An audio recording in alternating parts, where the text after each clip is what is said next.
Joining us now from London is Chris Doyle. Chris, you're a commentator on Middle Eastern affairs. You're the director of the Council for British-Arab Understanding. Thank you for joining us. So Trump has presented his ceasefire plan as a binary proposition, accept it or reject it.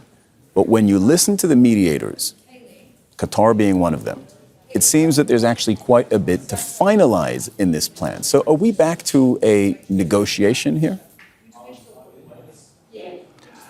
Well, we haven't heard from President Trump or Prime Minister Netanyahu because they appear to be completely opposed to any form of negotiation with Hamas. This is an American-Israeli document, and it's a take-it-or-be-smashed-to-smithereens approach. It is not one that has sought to bring Hamas or indeed any other Palestinian party into those discussions to shape a deal that could take Gaza out of the hell that has been visited upon it. So, I don't think it's any surprise that both Hamas and those various mediating powers are trying to fill in the gaping holes that are in these proposals, which don't even constitute a rounded plan. There are so many bits that are not clear. I think that the initial stages are significantly better than what is proposed for later on. So, of course, it's tough to object to an end of hostilities, to getting a ceasefire, though we don't know it's permanent.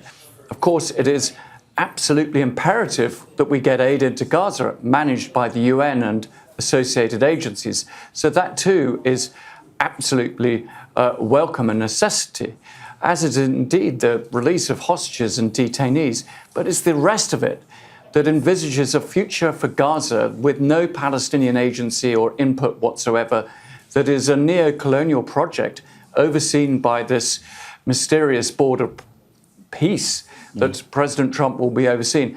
These are the sorts of things that anybody who examines this would want answers on. They would want answers on Israeli withdrawal, when and how this is going to happen.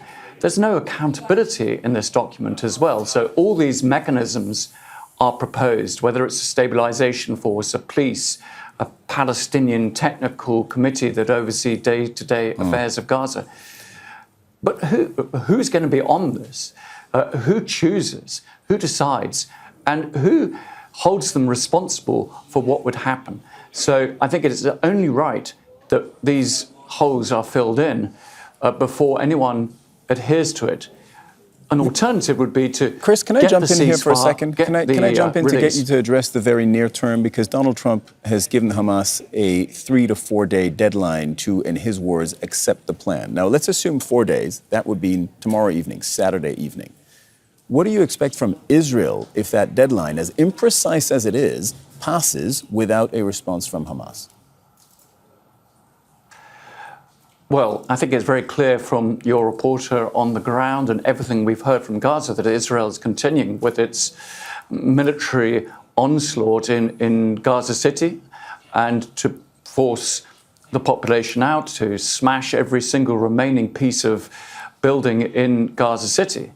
And I suspect that's exactly what will happen if Hamas do not accept this agreement.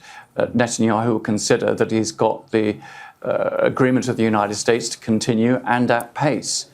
But it's a question as to how lenient or accommodating President Trump might be in this. If Hamas comes back and says, yes, we will agree to the agreement as long as these things are clarified or these conditions are met, is there any wiggle room for maneuver?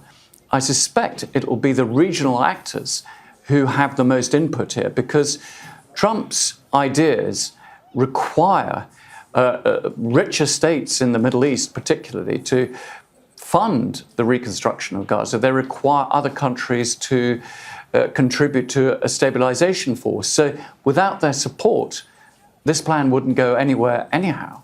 So I think that hopefully there is a degree of flexibility there, because otherwise I can see this all, I'm afraid, crashing before it gets off the ground.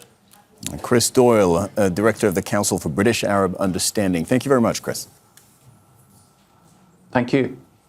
Don't miss out, get the full picture. Subscribe to Al Jazeera for reliable news and expert insights. Like, share, stay ahead.